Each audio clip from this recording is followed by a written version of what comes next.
Unissons-nous, peuple congolais, la main dans la main, pour bâtir ce beau pays, le Congo de nos aïeux. Kinzonzi, la palabre africaine. Ouais, dans le monde entier, partout, nasi, boyoka kibino moko kalate babi Kinzonzi. Et tout ça, donc on est allé vision moussous, vision sika. Ma belle qui trop, ma belle qui trop. On a habité ce truc au tikalaka bona makama ma belle. Alors il faut que kutana, ba leader d'opinion, ba grand prêtre, ba tonyoso. Il faut tout le monde tout solo là pour la solo. Voilà, merci mesdames et messieurs. Nous sommes très heureux de nous retrouver encore aujourd'hui à travers cette émission Kinzonzi Plus, votre émission. C'est vrai que l'actualité reste dominée sur l'événement du 15. C'est vrai que nos amis de la Moukaï, ils vont marcher les 15. Ils auront une grande activité les 15 ensemble avec nos amis de société civile. C'est vrai qu'on va essayer un peu d'en parler aujourd'hui. C'est pas pour rien. Nous avons invité un leader d'opinion, un encadreur. C'est quelqu'un qui parle bien avec le chauffeur du Congo. Là, je parle du président Henri Lissumbo. Avec le président Henri Lissumbo, aujourd'hui, on va essayer un peu de parler de cette journée. On va essayer un peu de parler de ce qui va se passer et puis ses analyses par rapport à cette journée du 15. D'abord, président Henri Lissumbo, bonjour. Ambassadeur Nixon. Nous sommes très heureux de vous recevoir aujourd'hui à travers cette émission. Comment ça évolue d'abord la SECO aujourd'hui et puis l'évolution des chauffeurs? Le plaisir est partagé. D'emblée comme ça, je vous remercie pour avoir pensé à moi. Et éventuellement aussi, j'en profite pour présenter toutes mes civilités aux autorités du pays ainsi qu'à tous les chauffeurs de la ville de Kinshasa. Et au niveau de la SECO, les choses évoluent, on ne peut plus bien. Donc je pense qu'il faut beaucoup de réformes parce que pour adapter le fonctionnement de la structure au contexte actuel. Donc il y a beaucoup de choses à faire, il y a beaucoup de choses à refaire pour permettre à ce que les choses aillent. Voilà un peu ce que je peux dire pour le moment. Merci. Les problèmes qui concernaient les chauffeurs, c'est vrai que c'est déjà résolu. Est-ce que les chauffeurs aujourd'hui sont en paix par rapport à ce qu'ils avaient comme difficulté ou il y a encore des problèmes? Oui, nous avions, lorsque les chauffeurs ont grévé, moi je dis qu'ils n'ont pas grévé, ils ont observé un arrêt de travail pour permettre à l'autorité, pour revendiquer la tracasserie dont ils étaient victimes, de la part des Oudjana, de la part des éléments de la GMI. Nous étions autour du vice-premier ministre, ministre de l'Intérieur, ainsi que du gouverneur de la ville, du général Kassongo, du ministre provincial de transport. Nous avons discuté de ce problème et il s'est avéré que oui, ce service-là était indésirable sur la voie publique. Et le vice-premier ministre est monté au créneau, il est allé lui-même les déloger sur terrain. Et depuis, nous observons une certaine accalmie, malgré qu'il y a des problèmes à arranger, mais il y a une certaine accalmie pour le moment. Les chauffeurs vaquent normalement à leurs occupations. Merci. Aujourd'hui, on va plus parler sur ce qui va se passer le 15. C'est vrai qu'il y aura une marche avec nos amis de la Mouka. Ils vont marcher le 15. Il y a des rumeurs partout, on en parle. Et que cette façon d'agir de nos amis de la Mouka? Bon, moi je pense que la République, elle est démocratique. Et la liberté d'expression est autorisée, la liberté de manifestation est autorisée, et la liberté d'association de culte est autorisée. Alors, le président Félix Antoine Tshisekedi Tshilombo n'est pas un dictateur. Et nous l'avons observé depuis qu'il est au pouvoir, il laisse faire les gens qui se conforment à la loi. Marcher dans notre constitution, revendiquer, est autorisé. Donc, si M. Fayoulou estime, parce que les gens croient qu'ils peuvent se servir de cette population selon leur vouloir. Donc, si Fayoulou pense que les Congolais ou les Kinois lui appartiennent, alors il peut se permettre cela. Nous n'appartenons pas à Fayulu, nous ne sommes pas les moutons des panurges. Les Congolais ont appris à marcher depuis la nuit de temps. Nous avons marché pourquoi? Parce que du temps de Mobutu, Mobutu était un dictateur. Ça, tout le monde le sait, il fallait le fragiliser. C'est ainsi que M. Étienne Tshisekedi Wamulumba a commencé à attaquer le président qui était un dictateur. Après, Mouzé Laurent Désiré est arrivé, un autre dictateur. C'est ainsi que Étienne Tshisekedi s'est encore levé pour fragiliser ce dictateur-là. Joseph Kabila est venu, encore un autre dictateur. Mais le monsieur qui est venu ici, Félix Antoine Tshisekedi, c'est un monsieur qui respecte la Constitution. C'est un monsieur qui respecte les lois édictées dans notre pays. Alors, il laisse faire les institutions. Maintenant, on dit que nous irons, le peuple congolais doit sortir. Mais il faut expliquer à cette population-là, il va sortir pourquoi? Il faut dire la vérité à cette population. Sinon, moi, je pense que cette population, on va l'utiliser comme des moutons des panurges, de sorte que chacun, celui qui n'a pas bien mangé chez lui à la maison, ou parce qu'il n'a pas été positionné, il peut faire sortir les gens comme ça pour ses intérêts égoïstes. Moi, je pense que, pour le moment, il faille se mettre autour d'une table pour relancer ce pays qui a sombré depuis la nuit de temps. Il faudrait que les politiciens ne se servent pas de nous comme marchepied pour leur élévation. Ça, ce temps-là, pour moi, ce temps-là est déjà révolu. Merci. Président Henri Lissumbo, les lots congolais ont passé un moment difficile. Nous avons vu ça à Brazzaville. Le prix à Lipa et Mati, Brazzaville a bimi Nandela à Salimarche. Prix en pio d'un marché et Mati, Brazzaville a Robimanandela Salimarche. Mais c'est différent avec nous, les Congolais de la RDC. Congolais abimakate l'opposition, babimakate pour na difficulté à peuple. Babimakate que ça la marche, ce qui est le bilan et Mati, tout ce qui dollar et Mati, ainsi de suite. C'est comme si les opposants congolais babimaka plus pour na intérêt personnel. Est-ce que les Cambouya, les 15, et ça, par rapport à la situation, il y a M. Kadima, est-ce que c'est important ce que Bandeko Babimana Balabala? Ou bien, possibilité, mon sous alliés, il y a solo là, il y a ça la Kinzondi? Non, naïb sayelo komoko de Kolanga et Nixon. Lelo ndenge to saliboy. Ce qui président de la République, à qui par exemple en Allemagne, to ake na Angola, to ake na Brazzaville, to ake na Bakongo, akutani na Jésus, hein? Akutani na Jésus, abi bon, atuni situation mboge zandengene, babite to monika yo lokoloza Jésus, oya ko diriger seni, aye na ye na voyage, aye ko tchaye, habita la Jésus na ye ko tcha na seni, fayu lo boya yegal.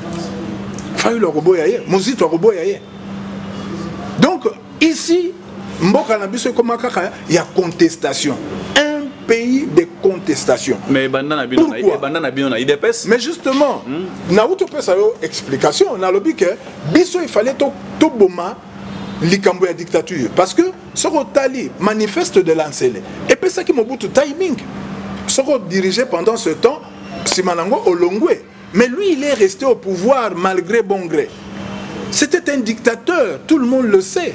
Même l'Europe, même les pays occidentaux, il y a Libanda, il y a des émissaires pour la Longwa. Longwa parce que ça ne va plus. Mais Félix Azan a 5 ans. 5 ans, Asilisina Nangote. Bon, Azotia a une structure en place pour permettre à ce que Makamunyo se tambola ndenge o biso to lingeli. Mais tant que population bazomona pe que Makamunyo tambola malamuté. Il faut attendre seulement les 5 ans. C'est politique, il y a Kabila les pères ezalaki problème à 50 ans. Kabila les pères à l'espace de 3-4 mois seulement Congolais a senti un changement mouké. Oui, mais justement parce que moi ndambu ya dictature hein, na biso ba congolais moi ndambu ya dictature est important yebisanga sikaskoyo président de la république ndenga ye aye kokuta ba opposants au baza ko ba soi-disant ba opposants.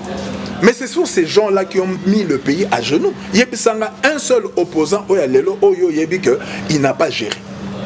Oyo yebi que akwe samboko te. Oyo yebi que asala mabete na mboka oyo. Qui lève le doigt? Bango nyonso ba mema biso population na pas sur toza nango. Est-ce que pas sur toza nango eza du fait il y a Félix Azana pouvoir? Non. Ezaka ka bango nyonso ana soko lelo c'est le seul président Oyo Akamati Altiki, directeur de cabinet à prison. C'est le seul président de la République Oyo Lelo à Tomboli IGF Azalaka wana na président Kabila. Mais il faisait rien. Yenda Tomboli. Et le président de la République, c'est le seul Oyo Azakoloba Lelo alobi na lingi bo changer, bo diminuer train de vie à ba institution. Alobi na landa ki na presse alobi mukolo bako diminuer train de vie. Il y a une institution à Mboka, venez me poser la question sur mon salaire, je vous le dirai. Et dans mon réunion, il y a un gouvernement, un mois passé, il y a diminution, il y a train de vie, il y a une institution, parce que l'institution, il y a à peu près 60%, il y a un Mboka, c'est anormal. Alors, quand un président comme ça se met à s'élever pour la communauté, il diminuer le train de vie. Mais qu'est-ce que vous attendez?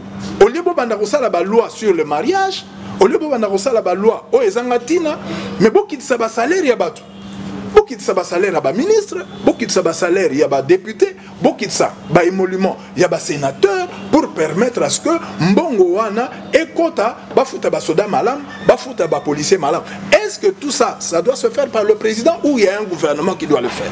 Le président donne la vision, cette vision doit être soutenue par le gouvernement. Oyo et Sengeli et Zalandenge Touti Koyoka on a ba warriors. Il faut que ces warriors là nous prouvent que réellement ils sont des warriors. Il ne faut pas laisser tout dans mon toit président parce que nous ne voulons plus de dictateurs dans ce pays. Sinon, mais c'est lui les garants de la nation. Mais oui, il donne la vision. Vous pensez que si ça ne marche pas au Congo, on va condamner qui? Mais oui, justement, c'est pourquoi Tolobi que quand on donne la vision, le gouvernement doit apprendre à dire à la population ce qui ne marche pas. Le président dit Nalingi Bampio di Ekita. Mais ce gouvernement est quitté.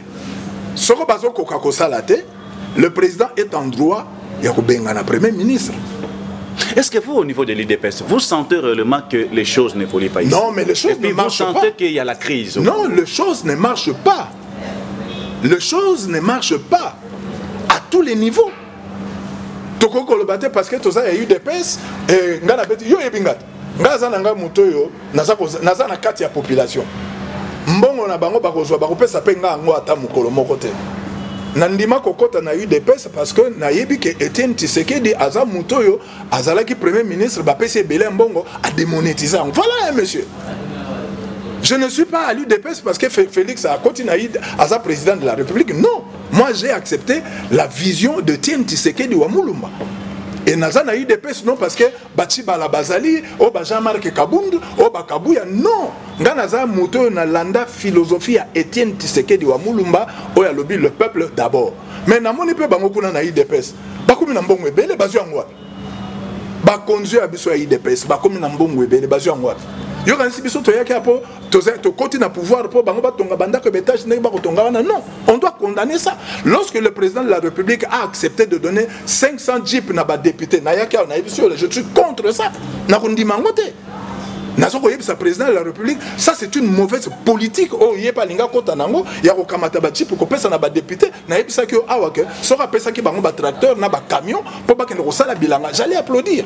Mais ko pesa bango ba jeep baza banani batwana. Et ils n'ont même pas gagné les élections. Parce que Bango Nyon soit un député nommé. Et vous prenez Bango alors qu'on a besoin des tracteurs ici. Ça c'est une mauvaise politique. Ce que ça est eu des pèses, moi je condamne ça. Pour applaudir non. Le président de la République doit nous donner à l'accès biso pena solo que biso Nyon Sotouti tout ça formé na Etienne Tshisekedi. Ndengeni nyoko oza la tata oza na ba jeep bana no bazo kende classe te ndenge ni yoko oza tata oza na mbongo bana no bakotanga te mbongo na yo wana ezo servir à quoi. Moi j'aurais souhaité que ba ministre nyonso la décision ya président de la République député lors bakoka ko sala bazui 25 députés bavandaka na Masina 25 députés batie bango na Selembao 25 députés batindi bango bafana na Bumbu 25 députés batindi bango bafana na Kisenso 25 députés batindi bango bafana na mbongo nino okuna Mongafula Kimbanseke bakamati ministre 10 ministres bafandaka na Makala 10 ministres bafandaka na Bumbu 10 ministres bafandaka na Selembao 10 ministres bakofanda na Kisenso bakamati ba généraux 5 généraux bafandaka na Lemba 5 généraux musu bafandaka na Ngaba bapanzi bakonzi ndengwa okomona développement salami parce que comment voulez-vous yozaka na Selembao okomi ministre okofanda na Gombe pour quelle raison yoza bourgmestre ya Kimbanseke mais ofandaka non na Matete ça veut dire quoi ça? On a que mboka kotambola te de cette manière là na pourquoi bana mboka bazana besoin bakuta no bourgmestre balando na Selemba po yo zaka na Selemba balando kuna non, on doit regarder la politique de notre pays. Soko basali biloko ndengwana okomona développement balongola bakonzi nyonso basala kesika moko makambo ezaki ke bakonzi bazofanda na Gombe c'était du fait ya colonisation bamindele bakene kofanda kuna po soko bana mboka batomboki bakatimba moko na Braza donc bakonzi ya biso bazaka sur terre bakene kofanda kuna po soko monte pele bakati na Braza ndenge buili bakonga awutaki kokatsa na 2 millions. Merci beaucoup président Rili Sumbu. Aujourd'hui la situation n'évolue pas. Vous pour le compte de l'IDPS, bozo kanisa nini pona kobimisa mboka na situation otozana ngai ndenge wana ngai ponga na discuter na bato ya IDPS te ngai naza mwana mboka na koli na Kinshasa nazomona namoni vous parlez comme congolais nazoloba comme congolais soko bandi ko memanga na makabo ba IDPS ya ba parti politique ces gens là baza batu mitema mabe ba parti politique nyonso zomona wa mitema mabe na kolongola ta moko te.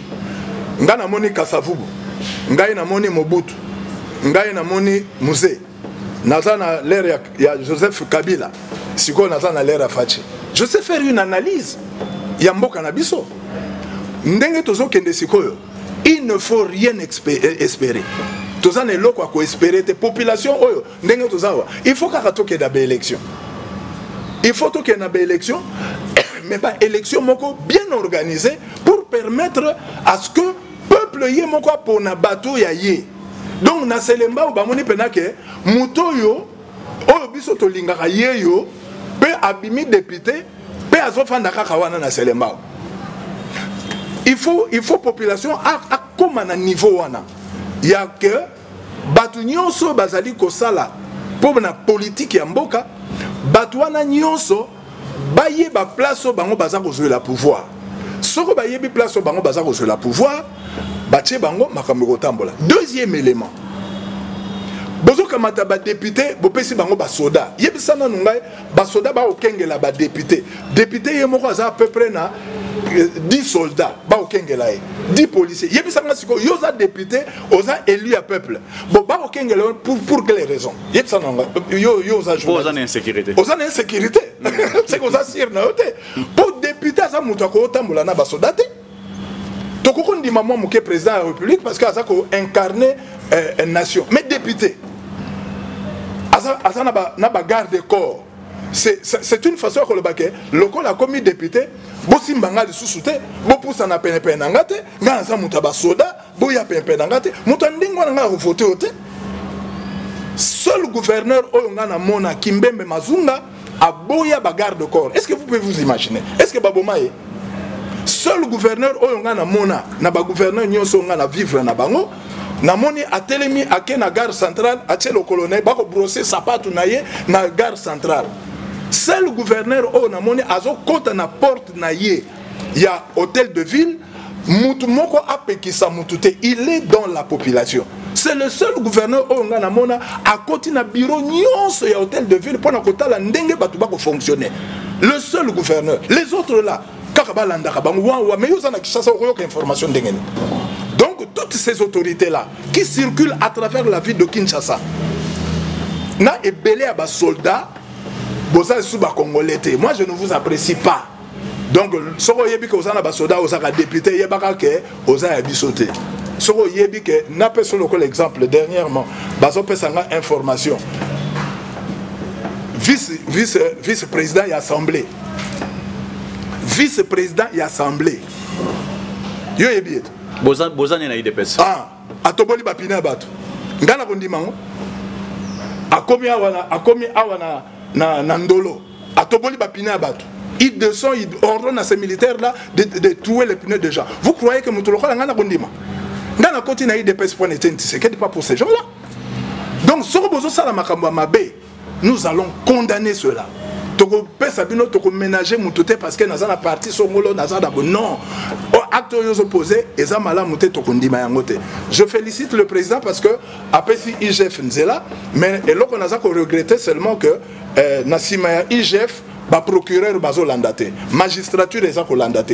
Et puis le président de la République a le bien. Naza ko regretté soko bakangi batu. Toza ko yebate mbongo ezo ngate nengeni. Tala président de la République niveau azo ko manango. Ya ko regretté que bakangi mutu na fait million ba yebi ka yibi mbongo mais retour ezo ko yebanate place mbongo ezo okende. Donc on doit nous dire que ce monsieur là a volé ba immeuble né yango ba bien banini tout ça l'état a bloqué yango parce que du temps de Mobutu. Donc on suppose que nani fois IGF ezana musala moko fo salama lisusu. Non, IGF ça wana pona ko bimisa mabe mais na niveau ya parquet, na niveau ya na justice. La justice doit suivre. Quand l'IGF dénonce, la justice suit. Les journalistes suivent. Les journalistes bino bosa puissance ya mboka. Lobi nazalaki na télévision nazolanda invitation à monsieur Mobutu na Biarritz. Mobutu akomaki indésirable na poto. Même balamoko babengi na conférence na Biarritz. Mais tango akiti na aéroport. Mbalamoko mbule zaki kobeta ba neveu na bazalaki wana bazui journal. Batangi kuna journal Mobutu faut monnayeur. Déjà Mobutu a komaki traumatisé à partir kaka ya journal. Déjà zaki traumatisé. Alors tango akei ba journaliste babandi ko na cockpit ya avion babandi poser ba question o etcheki mal à l'aise à telle enseigne que tango akei ko fana na villa na ye alikaki suko ya ba journaliste. Vous êtes une force. Bino ba journaliste. Vous ne devez pas être à la traîne de ces politiciens là. Ba politicien bazo kamata ba journaliste ba comme sabino ba ko chosifier bino na bambonga miyibi bango ba ko yeba vous êtes une force UNPTC sur na bino ya presse congolaise il faut bo sangana bo constituer une force c'est seulement comme ça au moment na makambo banda ko tambola IGF azo sala musala na ye bino ba journaliste bo sala musala bino procureur azo sala musala na ye c'est comme ça que le pays va marcher mais si botikeli IGF yemoko alingeti botikeli yemoko bino presse vous ne faites rien bokoma na bino ko yembela batu ko yembela ba politicien o politicien yo aza danger par rapport à quoi politicien aza danger par rapport à quoi na ko mona ba généraux ba ko yemba bango na ba musicien un général ba ko yemba na musicien par rapport à quoi yoza un homme de guerre yoza muto ko bunda bitumba soko babandi ko yemba na ba musicien o général Songolo aza danger donc oza no sous général te oza na yo il y avait pas ba saper on l'a dit tenir ba soda on le dit que yo eza peut tenir sap comme ça un général ne peut pas le chanter asa muto azali ko sécuriser mboka bakoye ba makasi azo salate. Voilà pourquoi moi je souhaite que le président de la République fasse un effort pour que les militaires se basent à la caserne de sorte que na ba pays limitrophe nyoso tout ça nango bacha ba base militaire pour permettre à ce que batika koyemba ba musicien. Merci beaucoup. Président Ariel Somo, qui mettre à la tête de la CENI quand vous parlez des élections? Qui mettre à la tête de la CENI? Oui. Moi je souhaiterais même qu'on prenne un étranger. Qu'on prenne un étranger. Au moins il y a un match sur le Betami. Oh, Angola a beta na Congo. Hein? Angola a beta na Congo. So ba kamati kaka arbitre bache ya Congo. So ko Congo est gagné par le Bani. Arbitre a favorisé Congo non? Vous comprenez? Bazu match ya nene tout puissant Mazembe azobeta na Renaissance bazui sikasikoyo arbitre bache oya uti na ngambo Mazembe soko siko Mazembe gagné ba le banine parce que arbitre aza ya ngambo kuna pour le moment ba pona CENI bazwa un étranger baluka étranger moko basali demande d'offre bapesi appel d'offre babi moto ya organiser ba élection ya bona ayawa apesi CV na ndenge bozo so ba entraîneur pourquoi bozo entraîneur ya mundele ibenge azalaki abasali musala munene bolobi te ibenge te protocole 2 fois 3 fois ibenge coaché bobwaki na libanda boke kozwa mundele pourquoi bozo mundele ba entraîneur basilia entraîneur basilia te bozo mundele poane bon a bozo mundele pona nini fayu la telemita vite pourquoi bozo mundele pona nini musito a telemita pourquoi bozo mundele parce qu'il est étranger. Il est venu faire quoi ici? Entraîner les léopards. Vous prenez un étranger. Maintenant, la scène ne marche pas. Bacha Muluba, oh Muluba. Bacha Moussoaïl, oh Moussoaïl. Lelo ataso bakamati loka bache Muluba. Muluba simbite. Soro bache Moussoaïl. Baluba pe balbate bache Bassoaïl. Soro pe bache Lisusu Mukongo. Bassoaïl pe bakoloba bache Mukongo. Soro balbi bacha Mbuza. Bakolbate bache Mbuza. Mutumoka ko yuninga akozalate. Bakamata coach moko. Ya mundele aya ko diriger seni na période tozo kende oya ko cha batu nyonso d'accord wana ndio komona makambo kotambola ndenge batie denika dimawana lokola bazolo bate na yoki basango balobike bapona muluba mususu sango penza ye moko sango azolo bate bapona muluba mususu mais yete ozomona teke makambo ya spiritualité baby na basango babandi ko luka ko sala nine discrimination ezalaka te. Beaucoup de oui, confession religieuse. 6 bandimi. 2 baboyi. Mais c'est la loi de la majorité. Mboka na biso na parlement. Les lois sont votées de quelle manière? Tous les députés 500. Sur 250 plus 1. Et les qui? Mais comment cela se fait-il que nous avons 6 confessions religieuses reconnues officiellement dans notre pays et que 2 baboyi, alors tout le monde s'arrête? Le pays doit s'arrêter parce que les catholiques ont refusé, parce que SSC a refusé? Non! On ne peut pas en arriver là. Pourquoi tu commis nabuzo ba ndengwan? Ti na niveau abato. Mais balobi que expérience à mutwana eza avérée. Ba yebi que azana matière mais baboyi kaka po aza muluba. Est-ce que c'est normal ça? C'est normal et vous bloquez tout un pays à cause de ça. Alors vous croyez vraiment que tant bakocha mutabandundu baluba bakondima? Mais il y a tribalisme. Est-ce que vous pensez que vu la situation que traverse le Congo aujourd'hui, les Kinzondi c'est important? Non, qu'ils se mettent ensemble. Non, moi je vous dis, d'ailleurs, permettez-moi de féliciter Thème, il y a titre et émission. Hier quand je passais, na moni banderole les télémi na bandu kota la Kinzondi avec Nixon tout ça, mais je dis mais Kinzondi, mais c'est ça l'arbre à palabre, c'est ça, à partir de ça qu'on réglait beaucoup de choses ici dans notre pays. Nous avons oublié cela. C'était un mouneno ezalaki esika ba notable bazali ko kende kovanda bazako sala Kinzondi ata na makambo mabala na biso. Soko moni ba Congo ba bandaka libala ta musu 21h ba eko sili sango na 1h du matin et loko le kamakasi wana eza Kinzondi. On ne peut pas jeter les valeurs au eza mboka na biso. Lokola ba konzi na biso balingi su Kinzondi te. Lokola ba konzi na biso balingi masolo te. Lokola ba konzi na biso balingi koyokana te. Na tokomi na l'ère ya indépendance. Soko yoki nzembo ya biso ya indépendance tchatcha.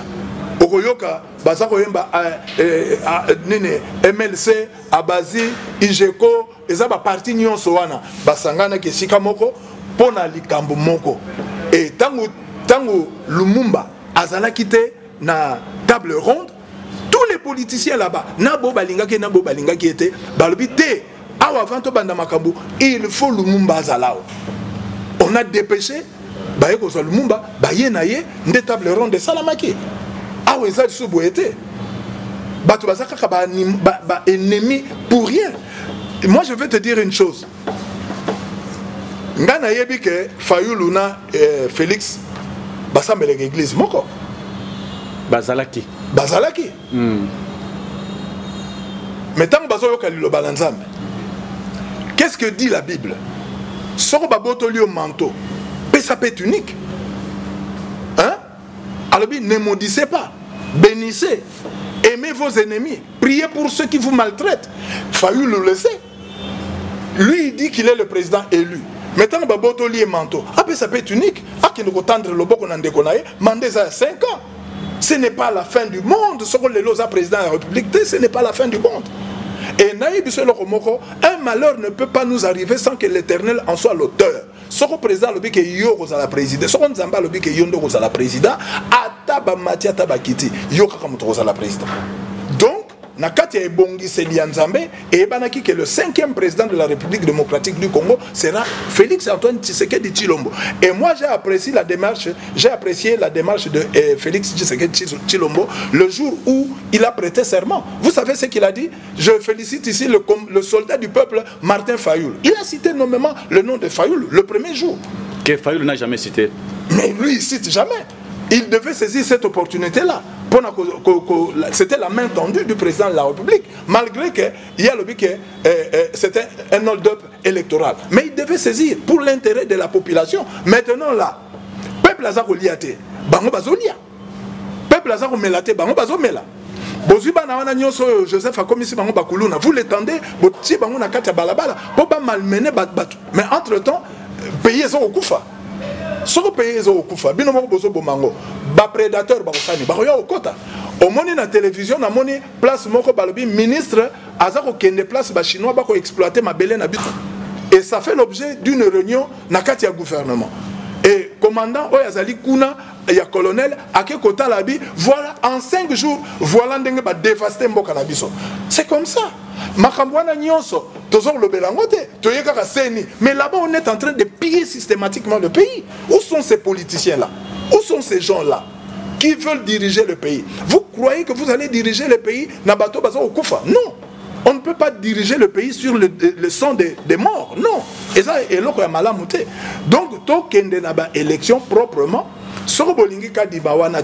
Moi je propose Baluka Mutuya Libanda oyo akoya ndenge to sala ki pe na Eden Kojo oya yaka azaki mutu libanda ya ko sangisa biso poto biso moko to na capacité ya ko sangisa na te parce que to bosani ba repère na biso notamment Kinzonzi to bosani yango soko to sala ki bato ya ko lobake Kinzonzi to bateli yango balinga bazo bangala balinga bazo ba Congo balinga bazo ba Swahili banani to yeko fande sika moko bazui ba chef coutumier ba bengi bango ba yeko solo la tozui un consensus autour ya makambwana tokamati ba chef coutumier to boaka bango tokamati makasi force na biso ya bonkoko to boaka makambo to konga ko sala po esunga peuple to tchango na sima tokamati biloko nyonso ya ba mindele to yenango ba mindele ko tozui biloko na bango to boyi bokoko na biso le problème éthiquement réel yango na tozo vivre. Merci beaucoup président Rili Sumbu toujours en mokena est mbangu Touti Kosolo la solo ya likambo ya état de siège. Il y a eu même de millions de dollars et bimi pour nous sécuriser bande konabissu à est. Mais jusque là on sent que ça ne tient toujours pas. Les gens sont en train de mourir les jours au jour. Est-ce qu'il y a d'autres pistes de solutions pour nous sauver la vie à bande konabissu bazana de bande? Ngai na kanisa ki politique au président de la République a imprimé qui il y a bon voisinage, il y a kolobake ba bandeko nyonso baza yo la guerre. Baza pe bandeko na biso parce que nous partageons les mêmes frontières. Moi je pensais que c'était une bonne politique. Président de la République a lobi to longola makambo ya ba arme to kena dialogue. Mais je constate malheureusement président de la République a quelque Solana Kagame. Président de la République a quelque Solana président il y a Burundi. Azako Solana Batunyoso. On conteste tout. Ici on conteste tout. Tango yo soro otalina nzambe moko. Hein? Nixon. Nzambe moko. Avant basala likambo il y a Job. Nzambe ki no Solana diabul. Azo Solana na Satan. Abi Satan uti wa. Talana nzambe na niveau na atuna Satan côté uti. Ba cop na endeni. Ote na uto tambula na ngai atune est-ce que moni mwana na ngai Job? Oui na moni e. Abi ya zaka lufundu parce que yo bate la kaye.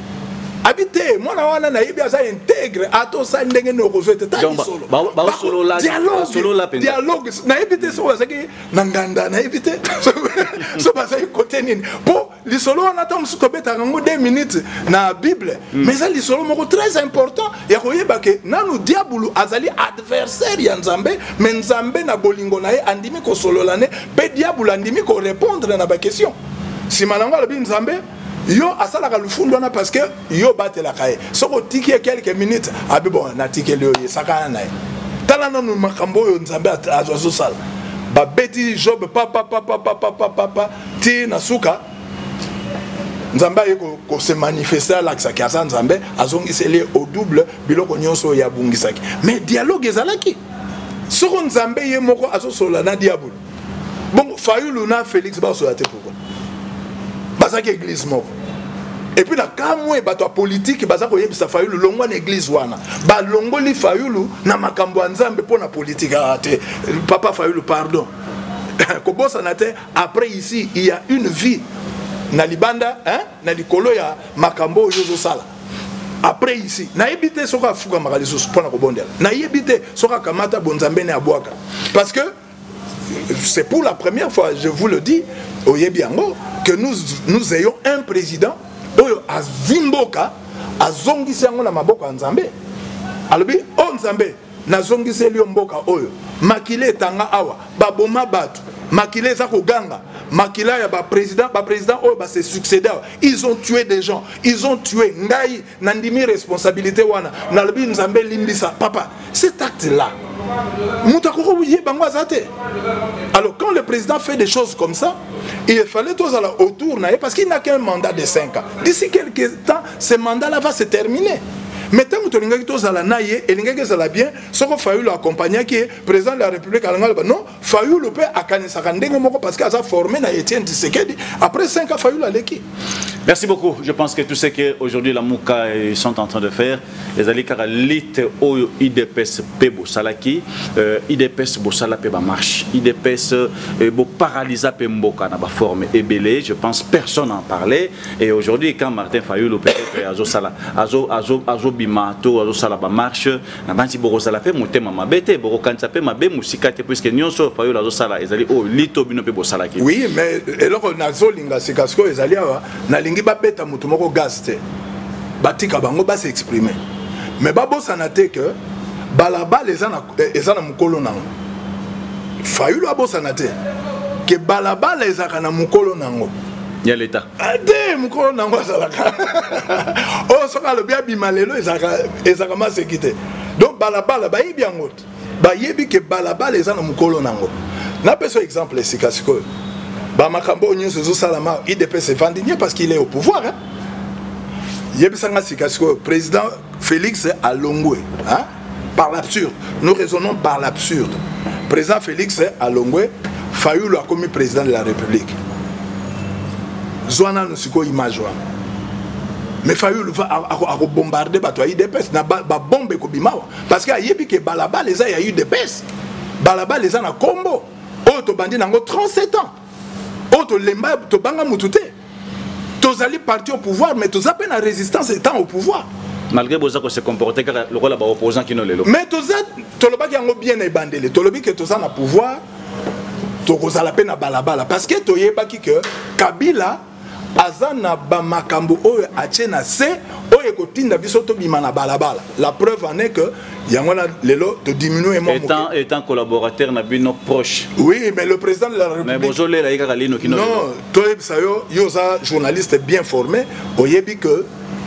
na États-Unis mutoloko la Obama est-ce que babwa kisi non aza président oyo asali loko oyo akoti akende pe ko consulter na ba matière oyo yazaki nango makasi bongo awa so ba keka ko consulter muto oh moi mboka za diriger na des personnes non tous les présidents des États-Unis wana pas consulter bango ce sont des gens qui ont marqué le temps babosa na bango te au moins batindi Bill Clinton akeli kambuboy normalement ndenge tozali boye président Fachi akokaki ko benga Joseph Kabila alobi non kenena ko beta tala dossier yo solo la na ba Rwandais akepe na Congo ya Congo akepe mais soka basali kaka ndengwana abangi ozomona azokokate yangwana bengi Félix bengi nani Joseph parce que yé moko côté wana okokate ba congolais tozo ngana ni kambu ya le 15 bande ko la muka bazoko mi bongisa ba kozwa makama ba kozala d'une manière ou d'une autre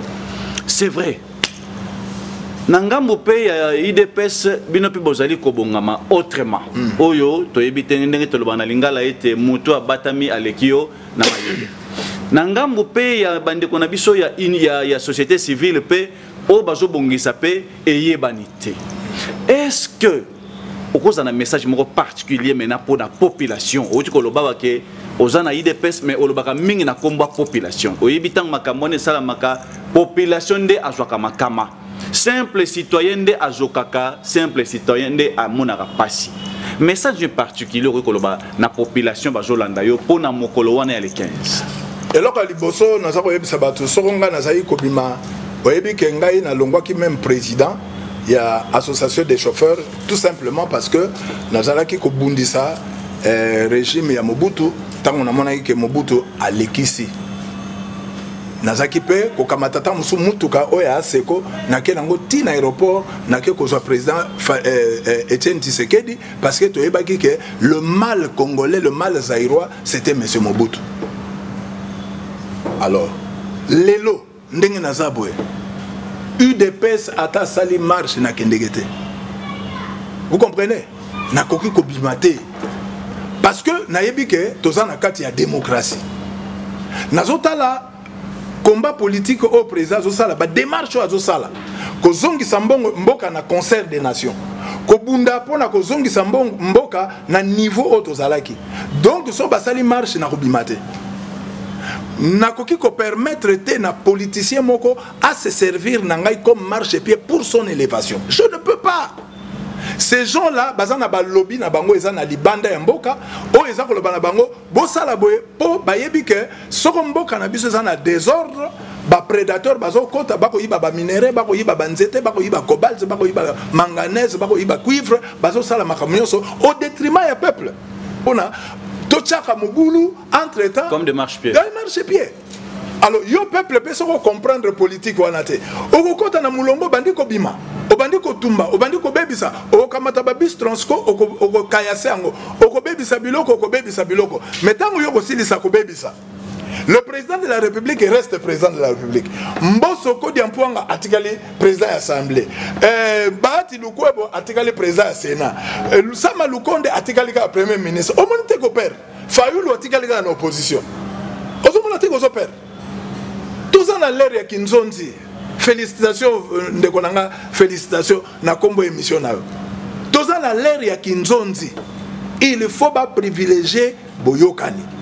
Baka mataba chef coutumier nyonso ya mboka baya kofandisa bango kel esika moko baye bisabiso bazo kanisa nini na Sénat balongola batu nyonso baza na Sénat bakomisa Sénat ya ba chef coutumier eza la chambre haute esika wapi ba okende koyoka sagesse ya bokoko na biso esika nini bakoyoka sagesse ya mboka na biso batu wana tango bakoloba lokola bango bayebi mboka soko balobi eloko ekozala parce que baza ba chef coutumier na ba mboka kuna bango nde ba dirigeaka conformément na ba loi coutumier. Mais soko zwika ba politicien les gens ont mal de positionnement, les gens oyo bazali na chance eloko pamba oyo bazana cursus te biso toyebaka na tango na biso ileo songo amba azanani tolandi eti to moni ndengake toyebi ngunza carbone azanani toyebi singa uju azanani toyebi mabi mulumba azanani mais oya lelo ba député ngana yebi oyo kutu soko tali bango muso azolala nepongi qui sont contre ache qui sont pour ache les abstentions ache wana député na ngai.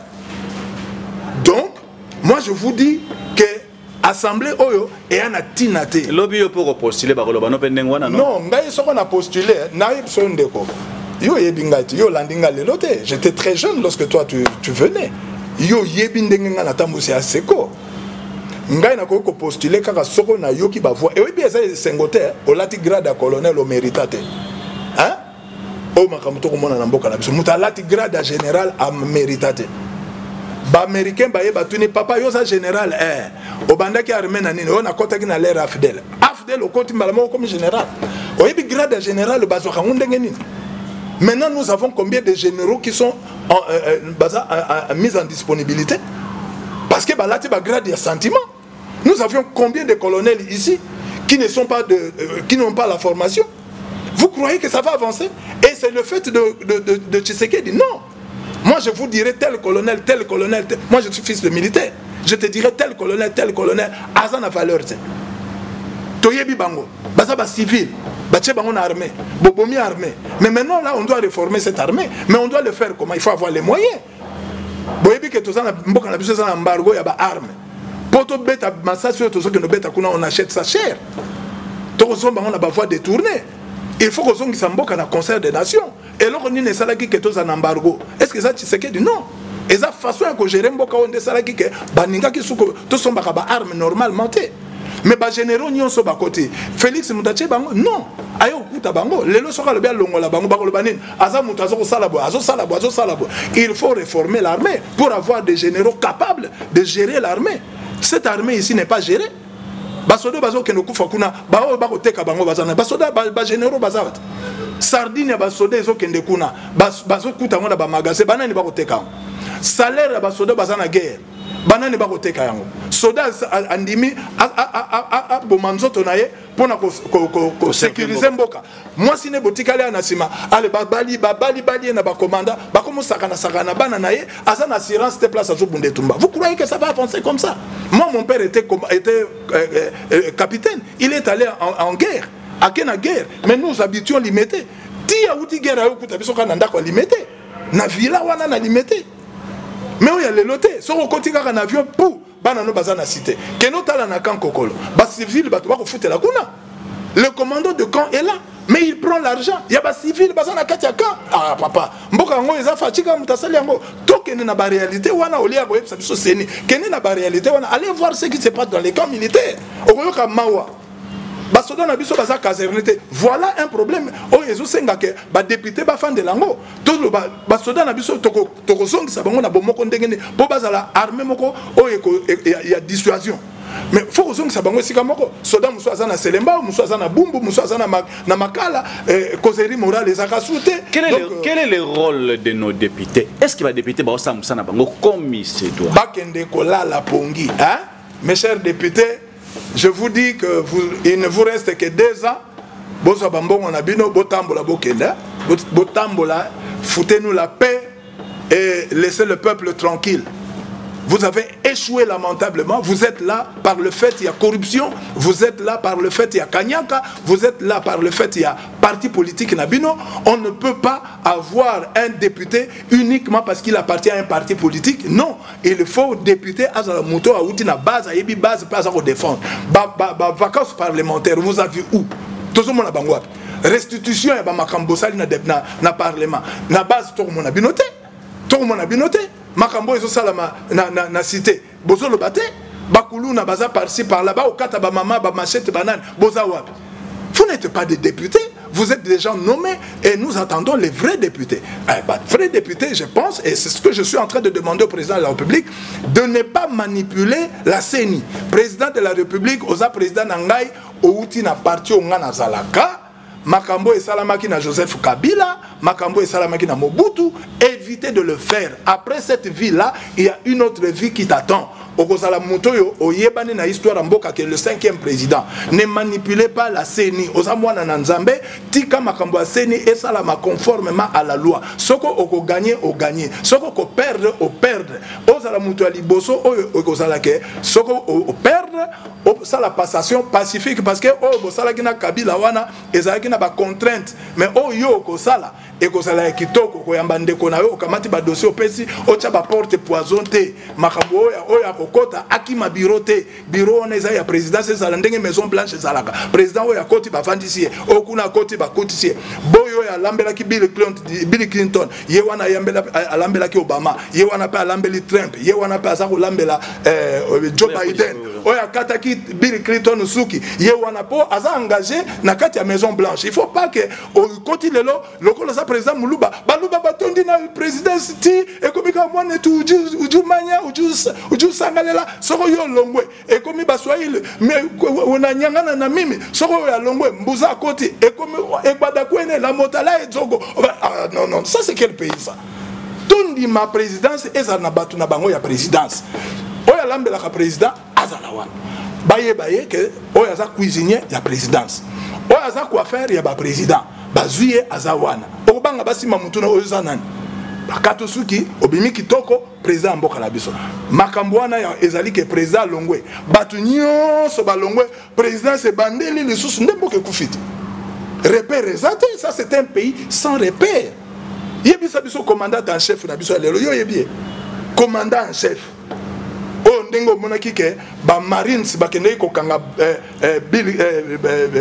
nani comment Ben Laden hein au moni commandant wana oyo azalaki ko diriger ba opération ba yebisi balbi que malgré hélicoptère ekwei mais ce général là est resté imperturbable et azana commande ya ba soldats batikali pour que américain moko akufa te kuna pe bazongi parce qu'il y avait un général imperturbable qui connaît Afghanistan ayebi makambu ya mboka wana malamu pe ayebi temps l'air nini bakokota l'air nini bakobima ndenge nini akosala na ba soldats ayebi bango. Non, il y a besoin de l'eau, papa. Vous prenez un général, oh, bah, il y a un général Gelor. Attends, Gelor a comment que général Lerner. Donc, ce sont des choses comme ça qu'il faut bannir. Ce sont des choses comme ça qu'il ne faut pas accepter. Combo ya mokonzi et pesa kape sengo. Bazo tino na guerre babi, bozo kene na guerre na général Manzembe Maebanga. Ozo yeba déjà que Manzembe ça combo ya kala donc mutakala. Et Luki Monga Aundu. Bozo kene oh général Gelor. Général Pahamouké, Ataïmo. Merci beaucoup, merci. Merci beaucoup, président Réli Sombo. C'est vrai, président Réli Sombo, Mboka Nabiso, et je sais que Tozonga na Kinzonzi. Tokene na Kinzonzi. Mboka Mokote, Oyo, et Koki Kobonga, Soki Bofandite. Mboka Mokote, Koki Kobonga, Soki Bofandi na Seanzete. C'est-à-dire que Senga. Kofanda na CNG te mboka ebonga na désordre te mboka ekobonga na ba marche te mboka ekobonga na ba makila ya bato etanga te mboka ekobonga tout simplement soki bosali kinzonzi kofanda Martin Fayulu aye Muzito aye Moïse Katumbi aye président de la République Fachi aye bafandi na table moko basangisi makanisi nini to sengeli kosala po ete Congo et bien la crise autozana yango le moto na mota pesi makanisi na ye nde ko bimisa mboka ona crise mais tango moto na mota zo kene na ndenge na ye oya koto ya kene tuluku na ye kotoyo oyo koto pa kene tuluku na ye kotoyo oyo to kene na ba marche oyo to kene na boye makila ya peuple ndezali kotanga. Donc on suppose que on ne peut pas encourager ba oyo bazana société makila ya population etanga to comme kokena suka président Réli Sombo lelo yo zali ko kamba ba chauffeur na ville ya Kinshasa soki to kepe moi musika to komona ete désordre pe makasi zali pe pa na bino ba chauffeur lelo nini oyo yo zali ko kanisa lelo ko sala pona vie ya ba chauffeur et comme un peu sécurisé na mboka na biso Congo. Oui, avant de répondre à la question, et là, je sais que ça est Jean-Pierre Bemba a sala meeting na enseignement. Hein? La terre wana ya enseignement. Vous avez le pouvoir à Salaki. Ache match bandi na 4 heures.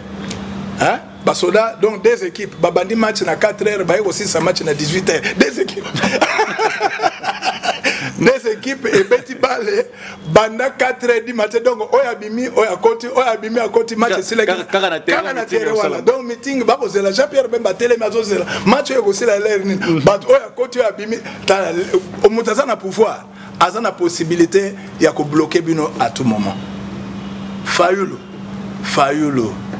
ndeko na ngai Fayulu ozana numéro à téléphone ya président de la République kolanda bato bazo ko tindika yote ba pelisa moto. Moi je vois des fois je regrette lorsque je vois presse Mpenge na télévision aza ko manquer président de la République. On ne peut pas désacraliser la fonction du président de la République. On ne peut pas désacraliser cela. Parce que l'objet sur Martin Fayulu à Kotua. Yo quand si batoyi DPS va respecter. Pas respecter. D'ailleurs, quand batoyi DPS ne ba yebi ko finga kitoko. Donc, moi je pense qu'il est plus que temps bande ko comment vous appelez ça? La mouka ba meka kocha de l'eau dans leur vin. Pour la coopérer okende merci pour tant que tu as la proposition n'a senga qui est que tu as commission permanente. Est-ce que l'ASECO, pour ne pas vous interrompre, est-ce que l'ASECO collabore bien avec le ministre provincial et à transport, M. Mbokoso? Bon, jusque là je ne peux pas dire parce que Naoutou Kozong a ASECO ka ASECO. Alors mon natambu saki mutuelle des chauffeurs oyo na direction nango na Lubumbashi namoni ke bakonzi ya MUC bazo bima lokola ba aventurier moko boy donc makambo onga lingaka te yango bango bazo linga oyo ya mabe onga na boyaka yango bango bakosala. Alors j'ai trouvé que non malamu na ke ne kofanda na bateau na mesana na bango kala bakoyokela ngai poto bongisa que na bateau na mona kate. La collaboration qui règne entre le ministre provincial et les chauffeurs aujourd'hui, peut-être je dois un peu bien cadrer un peu la question. En effet, jusque là, moi personnellement j'entretiens de relations privilégiées na ministre Mbokoso il y a transport parce que lui au moins il a le toupet. Il y a kobenga tanga na téléphone. Hein? Quand il y a un problème, il t'appelle au téléphone personnellement et il reçoit personnellement son téléphone. Donc Aza ouvert, c'est un ministre ouvert. Mais na makabotali fonctionnement na yena aseko nanu na koti penda jusque là sikote na muzindo ya makambo. L'air na kozoba nomination na nga ba grade na ngai o na kozona aseko, c'est alors que na kobanda kotuna ye, est-ce que ça a marché? Ce qui n'a pas marché, troluka total ensemble, comment corriger parce que la ville de Kinshasa une mégalopole comme la ville de Kinshasa, les chauffeurs doivent bien se comporter normalement notamment na makambetali recyclage, na makambetali remise à niveau, na makambetali lolenge ya kotambola, na makambetali kotala ndenge ya ko stationner, na makambetali et l'ateli babiloko na nyonso il faut tout chango en musique pour permettre à ce que image ya chauffeur o eza terni eza la redorer. Ba chauffeur baza la soute eza lokwa lokwa sikasko na ko mona mutaza chauffeur ayebi ko tambu sa voiture automatique mais o ya mécanique ayebite.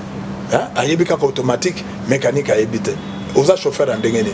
Donc, il faut, bah chauffeur, tout ça la remise à niveau, bah chauffeur, bah acteur très important il y a développement en Boka. Et pour ce faire, il faut, bangonio se va prendre conscience, na musala o bango bazanango. Et pour ce faire, il faut un leader, oyo. Donc, ce que bongisi makambo au sein aseko, na banza d'ici les années à venir, tokosala makambo kitoko et ba chauffeur bakosala na image ya malamu makambo ya mabe bakosala nyonso tokobo mango pour te permettre à ce que mboka na biso tambola malamu. Merci. Télémangenga, je pense qu'on va parler un peu de ça avec l'honorable Henri Itoka qui est un peu en déplacement. Et Télémangenga, parti à Sika, hein, parti à Sika, vision à Sika en RDC avec monsieur l'honorable Henri Itoka. On va en parler. Président Henri Lissumbo, on arrive presque à la fin de cette émission. Je pense que ma solo notre solo a blessé mon côté. Nengeto le bango à tout moment na Kinzonzi, logo o esali opasi, o etungisi yo. Kito yo président Henri Lissumbo Afandi et ça pour la moutonion. Tu viens tout simplement pour notre droit de réponse. Je pense Erosala Malamu Mingi. Mboka Erotambola Bobele na Kinzonzi. Ceux qui bofandi place moko bosololi ndego sala ete mboka ekoka kotambola. Mboka etambola na bitumbate, mboka ekotambola pe na ba désordre. C'est la raison pour laquelle l'autre fois moi j'avais même expliqué aux gens. Je les ai dit, j'ai dit aux Congolais que l'affaire de l'Est aujourd'hui, la guerre de l'Est est une guerre diplomatique. On doit régler les problèmes de l'Est que sur le plan diplomatique. Nako solola, nako yokana, na mandu kite, ata lelo tozui armée na biso ya Congo ba union sotoza na bangwawa. Totindi bango na Est ba kende ko bunda basala nso ba ko sala kimia ekoyate na Est. Pour ebandi lelo te, kimia ya Est pour eya trokende d'une manière diplomatique. Et donc, c'est un focus solo là. Dans le solo, de qui me koya na niveau, il y a Est. Président Henri Lissumbo, on arrive à la fin. Quel est le tout dernier message au Uruguay lancé d'abord, commençant par la population et puis pour notre autorité, nous sommes besoin de minute. Peuple congolais, Bana Kinshasa, Tonyo Kwame Tangmoulaye, Totamboli ba marche kili. To sali makambo ya mabe to détruire l'économie en mboka na biso parce qu'à chaque fois que tu as la marche ba pilleur baza koya bato baza koyiba ba o bazali ya ko sala mabe ba ko sala boye mutula mutaza koya ko bebisa économie en mboka ndenge to monaki dans 92 ndenge pillage salamaki mais makambo to soke nango sikaskoyo to sali déjà un pas ezo senga kaka ba konza mboka bazwa bolingo ya mboka bafande sika moko basolola pour que tokoka kozwa nzela na likambo oyo etali kobonga ya ba Congolais. Place to uti eza musika. Place pe to za kokende. To yebi na no teso to okoma. Kaka nzambe mutayebi. Yangwana na zolo banayo. E bao nyonso batambola ki lelo to za na ba Rossi Chimanga. To za na ba Shebea. To za na bato nyonso ba verser 100 na bango pona ba Congolais. Ba mususu bazalaki attaquer na UDPS. Kuna na ndako ya na permanence ya UDPS. Ba famille na bango lelo batikala kaka ndengwana mutu moko akanisi bango azate. Bakoya ko cha moi gerbe de fleurs lobi ba kei ba Congolais bazana devoir ya mémoire te koyeba que oya zalaki combattant oya zalaki bo. Soko nano ebembe ya Lumumba bazako pesa ngo valeur te ya Mobutu. Ezoko kakozonga te. Ya Kasavubu kedo tala ngo place za na Singini bazako occuper yango te. Bongo yonde ba occuper yo. Okobunga kaka boye pona likambo yo tokokai kovanda to solola. Lokola mboka bossa la table ronde. Fayulu, Tshisekedi, Muzitu, Moïse Katumbi, bao nyonso baza ba leader ba Jean-Pierre Bemba, kutu nazo sepela na attitude de Jean-Pierre Bemba, au mona lo bakasute, asa muta kimia, asa yeba azoyeba ke intérêt mboka. Donc, batwana nyonso, bokende ko solola. Bo solola mboka za ya bino te mboka za yanga ni nzambe. Bo solola. Bo solola. Mutu nyonso ndenga zaliwana akokufa bo solola. Ato ziba million ndenge nini bo solola. Ato komi président de la République okokende. Po bao bazaki président de la République bazaki libosono basa bakenda. Ba premier ministre bazaka boni. Soko tali ba photo na bango komona ebele ba premier ministre bakenda. Ilunga ilukamba zalaka akenda. Donc bokamata moi bu moto na bino na boyebi ya bino bo mizongisa na se bo solola. Tolingi toke na ba élection ya 2023 dans la paix pour que tobi misasiko bato yo bako kende ko représenter biso bako diriger biso dans le calme. Et là otoko senga bino parce que bobo sanate tant que boko banda ko sala ndengwana mukolo mususu toko se retourner contre bino bo moni penda que oza leader olobi na biso to bima penda to ko beta yo na ndako na yo po tika bakamboa. Donc il faut faire très attention. Quand on manifeste aux gens qui sont lango pour na intérêt na yo et ko baluke la yo ko buko loboko. Donc botika po to yebi banda ko na bino to yebi bisika bozali bino boko manipuler population. Cette population là un jour va se retourner contre bino. Boyebi ndenge le kaki na 60 ba mindele ba sakani na biso ti mais mukolo o ezalaki ke ba zongi saki manifeste. Mukolo wana boyi atambola kina mundele. Bossala très attention bolimbisa ngai parce que ce sont des faits réels. Ba mindele ba lela. Donc on a violé les blancs. Ils en sont traumatisés parce que bakanisa ki bazalaki intouchable. Mais la population devant l'ouragan de l'histoire, mur ou pas mur, il tombe quand même. Donc, au mona, bakoya au côté là yo, yom tozo tindaka batuna désordre. Mukolo wana ndoko la pokoye bake nzamba zalaka. Voilà. Napesi merci na émission Kinzonzo e benga kinga lelo. Ba caméraman ba na sima talaka. Merci. Merci beaucoup. Je pense que c'est ici que s'achève cette émission. Concept congolais, Télémangenga, une nouvelle vision de l'honorable Henri Toka, c'est déjà en marche. Il fait appel à tous les jeunes de s'adhérer, vision. Je pense présentement, il n'est pas ici à Kinshasa, il est quelque part. Il sera de retour très bientôt là. On va les recevoir ici. Juste pour Tobeta Masolo, il y a Téléma Ngenga. Donc, coup de chapeau encore à Monsieur l'honorable Henri Toka avec votre vision Téléma Ngenga. Je dis merci à tout le monde. C'est ici que s'achève cette émission. Je dis merci également à tous nos téléspectateurs, surtout la bande de Balingra Kinzonzi, Abana Kinshasa, na RDC Mobimba, pourquoi pas, na niveau ya États-Unis, Paris, Londres, partout où vous êtes, nous vous aimons. Mboka Nabiso Eko Tambola, Bobele na Kinzonzi. Tofande Sikamoko, Toyokana, Tosolola, pour na kosili sa guerre ya Est, pour na kosili Kobimana crise au Congo, Tozana Yango Lelo. Congo Ekobonga na Mandukite, Congo ekobonga na bitumbate yango bozali komona na est kino lelo bitumbesi la raté. Pourquoi procédure tozoke na yango za malamu te tokende na Kinzonzi Tout solo là, la guerre de l'Est, c'est un problème diplomatique. Il faut se parler avec Bandeko Nabiso Bazali na Libanda ya Mboka. Semaine prochaine pour un numéro Moussoussou, il y a Ki Nzonzi. D'ici là, portez-vous bien et au revoir. Unissons-nous, peuple congolais, la main dans la main, pour bâtir ce beau pays, le Congo de nos aïeux. Ki Nzonzi, la palabre africaine. Ouais, banda monde entier partout nasi boyoka kibino moko kalate babi Ki Nzonzi. Et tout ça là, donc on est allé vision mususu, vision sika. Ma belle qui trop, ma belle qui trop. On a habité ce truc tika la kabo na makama ma belle. Alors il faut que kutana ba leader d'opinion, ba grand prêtre ba to nyonso. Il faut tout le monde tout solo là pour na